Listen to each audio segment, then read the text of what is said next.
Motherhood is a unique journey for each of us. For moms of kids who are highly sensitive or neurodivergent, the story is a little different. Everyday life often means feelings are very close to the surface. It also brings those times when your child does things that are hard to understand. You might feel like you're always trying to guess what to do next, trying to understand their very sensitive world. This journey takes a whole lot of strength and patience that seems to go on forever. Have you ever felt totally lost? Or, really frustrated with it all? These feelings are more common than you might think for mums. You're on a special path, and sometimes that path can feel pretty lonely. Friends and family might not really understand what you're going through. They might even give advice with the best intentions, but that doesn't really help much, and that can make you feel even more alone and like no one gets it. It's tough when it feels like nobody understands what you're going through. But listen, know that what you're feeling is real and it's okay. Let's explore this together. Today, we start a new exploration. We're looking for a kinder way. It's about looking past what we first see, beyond the tough behaviors we see right away. These behaviors are often signs that we don't understand. They're not trying to be naughty on purpose. Instead, they are messages from your child, a child who sees the world in a different way. Let's learn to figure out these messages. Together, we can understand things better. What if these actions aren't choices? What if they're reactions, not ways to make us mad? Changing how we see this is super important. It's the key to really understanding. Let's dig deeper into what's really going on. Those things we call tantrums, meltdowns, being alone. These are often signs they're feeling too much inside with their feelings or their senses. A lot of times we only see behavior on the surface. For sensitive kids, it's much more than that. It's like a window that shows us what's going on inside them. We need to learn to look beyond what they're doing. What looks like a challenge might actually be them feeling really upset or worried, or it could mean they're asking for help. Understanding this really important difference is the first step.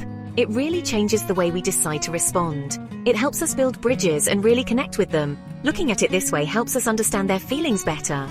They're not always doing these things on purpose. Often they are super important messages coming from inside them. Many times their nervous system is talking to us through their actions. It takes in the world around them very differently. Loud noises can feel like they're actually physically hurting them.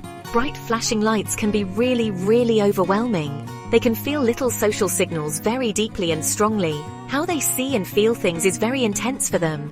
This intensity shapes every single one of their interactions. That's why their responses are so unique.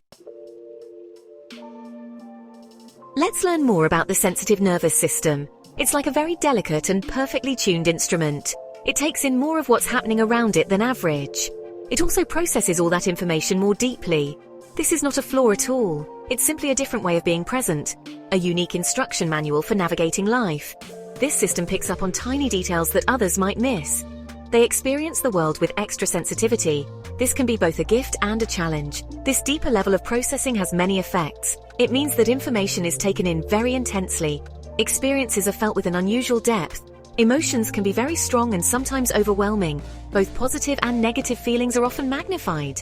This can be a wonderful source of great creativity, but it can also be a source of frequent stress. Their inner world is incredibly rich with details. They're processing more information every moment.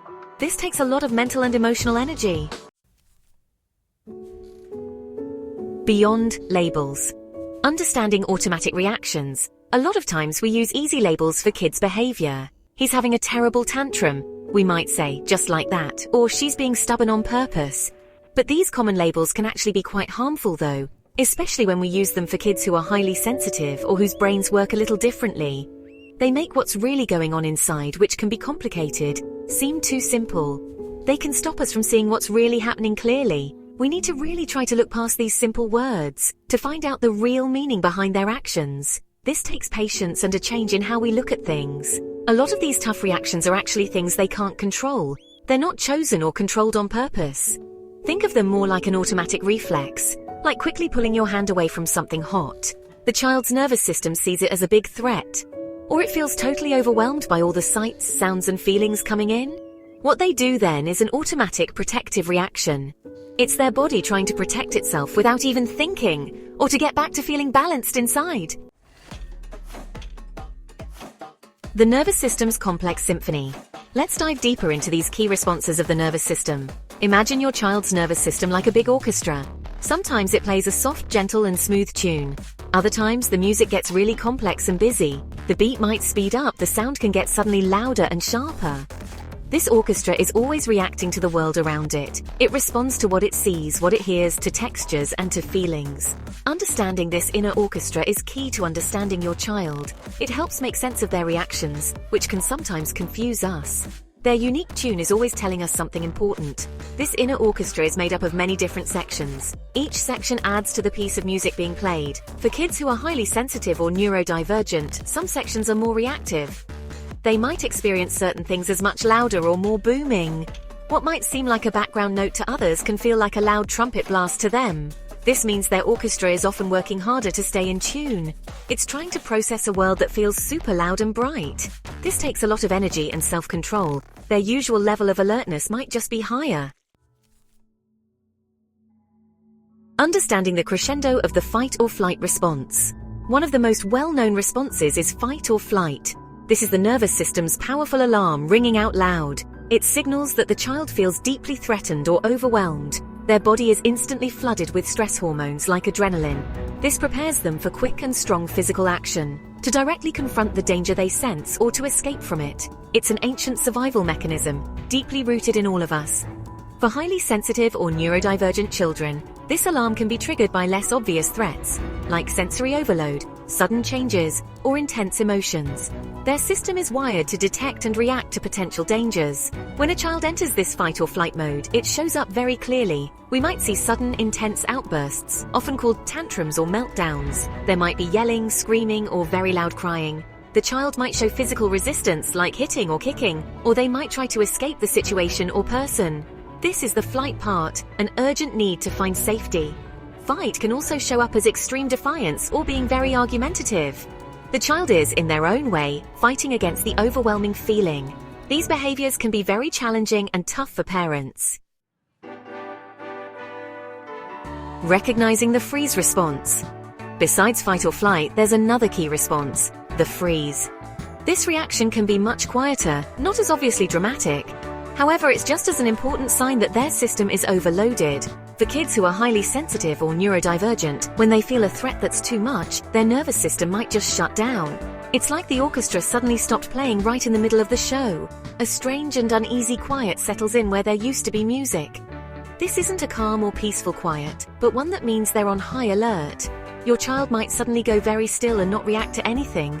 They might seem switched off or like they're staring into space. This is a different way their body tries to protect them. The freeze response can show up in many quiet ways. Your child might become unusually quiet or not respond when you talk to them. They might avoid eye contact or seem completely disconnected from what's around them.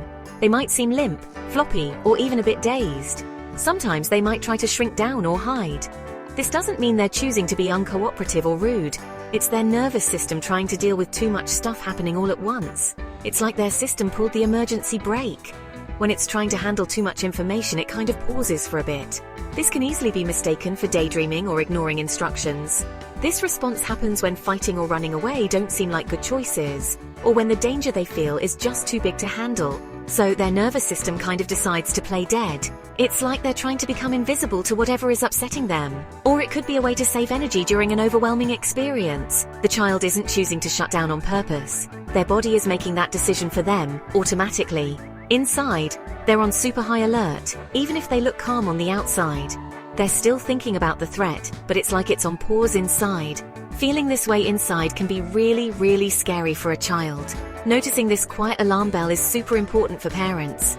We need to watch out for these shutdown signs. The child needs to feel safe to come out of this state. Pushing them or trying to make them interact can actually make them freeze up more. Instead, we should ask ourselves, what is my child really trying to tell me with this behavior? This question helps us understand them better and helps us help them feel calm again. Your superpower as a mom. The heart of co-regulation. This is where your most amazing superpower comes in, mum. It's that really special skill of co-regulating. This means you need to feel calm and safe first. This then helps your child calm their own system down.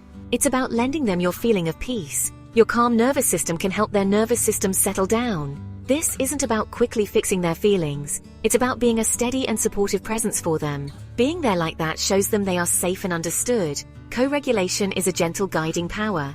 This skill is super important for kids who are very sensitive. It's also really key for kids who are neurodivergent. Their nervous systems might find it harder to calm down on their own. They can get overwhelmed more easily by things around them, or they might have a tough time getting back to feeling calm by themselves. Lots of times they count on your calm to be like an anchor for them. Your calm presence helps them find their own balance. It's like a tuning fork for their feelings, helping them find the right note. Your steady emotions help them feel more grounded. This support is super important for how they grow. The main thing about co-regulation is your connection. The bond you share with your child is the most important thing. Trust and feeling safe with their emotions are the building blocks here. Co-regulation is like a dance where you respond and are in tune with each other. It's not a set of rules you just give to your child. It means you need to be their emotional anchor and to respond with real understanding and warmth when your child is having a tough time with their feelings. This deep connection lets your child feel truly seen. They learn they're not alone with their big feelings. Feeling safe like this is what helps them calm down.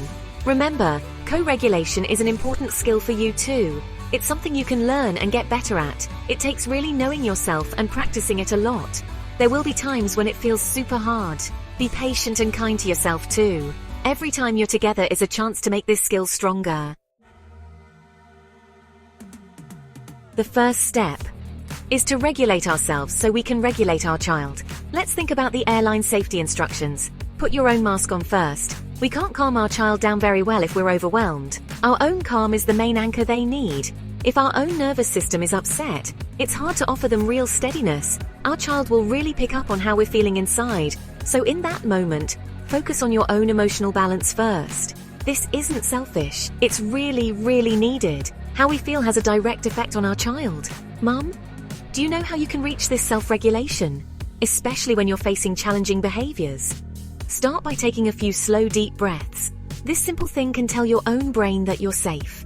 Quietly admit to yourself if you're feeling frustrated or upset. Do it without judging yourself harshly. Remember, you need care and understanding too. Sometimes just taking a quick pause can give you some space. That space allows for a more careful response. These little things can make a really big difference. Think about the impact if you're also not regulated. Your child is already having big feelings. If they feel your stress, it can make theirs even stronger. Kids are amazing at sensing their parents' emotions. Your own extra worry can accidentally make their upset worse.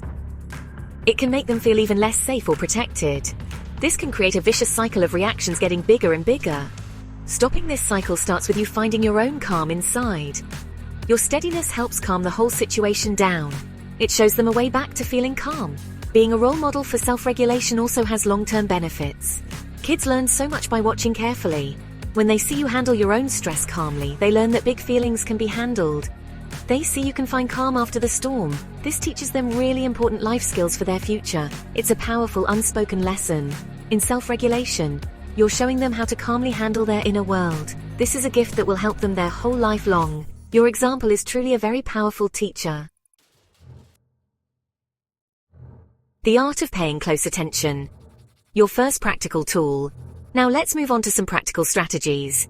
These are tools you can start using right away. The first one, and maybe the most powerful, is paying close attention. Pay really close attention to your child's daily experiences. Notice what situations seem to give them energy in a good way. Also, note what places or interactions lead to distress. This careful watching isn't about judging your child or their behavior. This observation is about gathering valuable and caring information. Understanding their unique responses is super important. It's the foundation for all other ways you can support them. A really good way to do this is to keep a simple journal. You can use a special notebook, a notes app, or even make a video on your phone.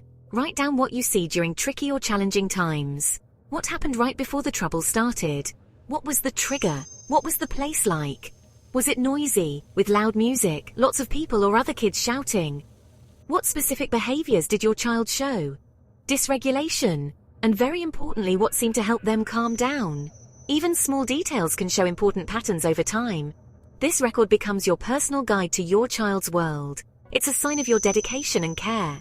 By watching consistently, you'll start to see patterns. You'll start to spot specific negative triggers and positive triggers more clearly. Maybe certain clothing textures make them uncomfortable, or maybe switching between activities is always hard, like changing from their favorite show, or from playing to bath time. You might also find positive triggers, things that really calm their system. A quiet corner, a certain kind of music, maybe even listening to birds in the morning, or deep pressure massage. This knowledge helps you be proactive in your support. With this knowledge, you can figure out what they need. Before things turn into a big problem, you can gently guide them away from situations you know are overwhelming. This understanding changes parenting from just reacting to being responsive and caring. Remember, this process of watching is an act of being deeply in tune with them. It goes way beyond just collecting information or solving problems. You're learning the unique language of your child's nervous system. You're showing them that what they experience is very important to you. This dedication builds an amazing foundation of trust and safety. Your child will feel understood on a very deep level. This itself can be incredibly calming for them, knowing they are seen and accepted just as they are. This kind and understanding observation is where real support begins. It's a loving investment in their long-term well-being. One of the most important ways to connect is to validate their emotions. This means you let them know that their feelings are real and okay, even if you don't fully understand why they're feeling that way, or even if their feelings seem way stronger than you think they should be. To your son or your daughter, that feeling is very real for them in that moment. Telling them, "Don't be silly," or "That's nothing to get upset about," doesn't help. It can make them feel small and like you don't understand. Validation, on the other hand, builds a strong bridge to connect with them. It shows them that what's going on inside them matters to you. So how can you actually validate their feelings in a way that works? Use simple, clear words that reflect what they're feeling.